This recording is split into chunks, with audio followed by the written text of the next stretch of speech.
श्रीमन्नारायण नारायण हरि हरि ओ श्रीमन्नारायण नारायण हरि हरि ओम।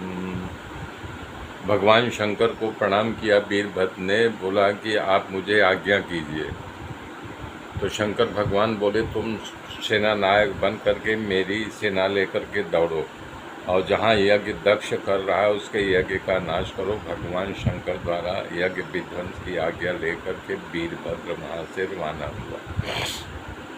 हे विदुर जी, उसका वेग इतना तेज था कि उसका सामना करने के सामर्थ्य किसी में नहीं था। वीरभद्र के साथ हजारों गण हाथ में हथियार लेकर के दक्ष के यज्ञ मंडप में पहुंच गए। चारों ओर हाहाकार मच गया। उत्तर की दिशा में धूल उड़ती देख करके ब्राह्मणों ने सोचा, ये तूफान कैसा, भी तो कुछ नहीं हुआ, सूर्यास्त का समय नहीं थे, कैसा है ये धूल और अंधकार कहाँ से आ गया है। लोगों ने विचार करने लगे कि प्रलय तो नहीं आ गया।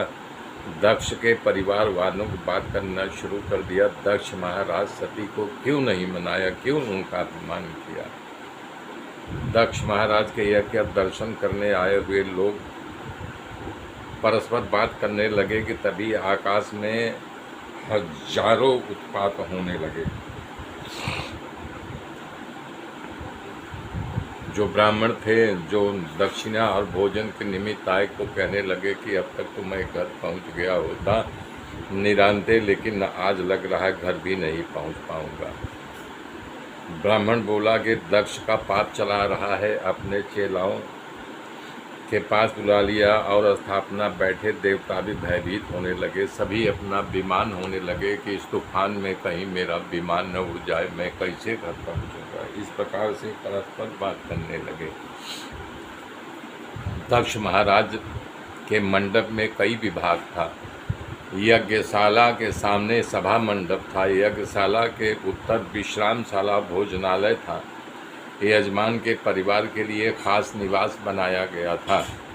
इस विशाल यज्ञ मंडप में शिवगण ने प्रवेश किया, तभी सभी लोग स्तब्ध रह गए, हक्के बक्के हो गए। यज्ञ मंडप में प्रवेश करते ही भागवत में लिखा है कि पहले प्रांग वंश यानी जिस पर सारा मंडप खड़ा था उसको तोड़ डाला, फिर पत्नी शाला तोड़ा।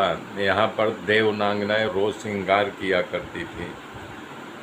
और उसके बाद सभा मंडप तोड़ा, तब भोजनालय तोड़ भी दिया। जो भोजन बचा था उसको सब गा गए और जो बचा था उसको फेंक दिए। इसके बाद यज्ञ कुंड को तोड़ दिया, जो स्थापना किया था। यज्ञ के पात्रों को फोड़ डाला और गण यज्ञ मंडप में पानी डाल दिया, धूल डाल करके अग्नि को बुझा दिया। इस तांडव को दक्ष आदि लाचार बनकर देखते रहे। इसमें किसी का कुछ नहीं चलने वाला था। बहुत से गण बेचारे ऋषि मुनियों परेशान करने लगे। बहुत से देवता और यजमान पत्नियों को गण अपनी आँख निकाल करके डराने लगे। देवता लोग भागने की कोशिश करने लगे। उनको शिवगण ने पकड़ लिया।